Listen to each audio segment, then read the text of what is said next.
ছিল রাখা, সে মাঠে গরু চড়াতো, বাঁশি বাঁশি বাজাতো, তবু তার সময় কাটত না।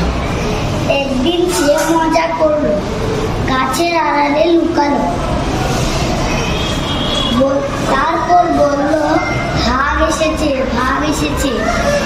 গ্রামবাসীরা দৌড়ে তাদের বুকা বানিয়ে মজা পেল। গ্রামবাসীরা খুব রাগ। একদিন শক্তি ভাগ এল। রাখাল চিৎকার করে বলল, ভাগ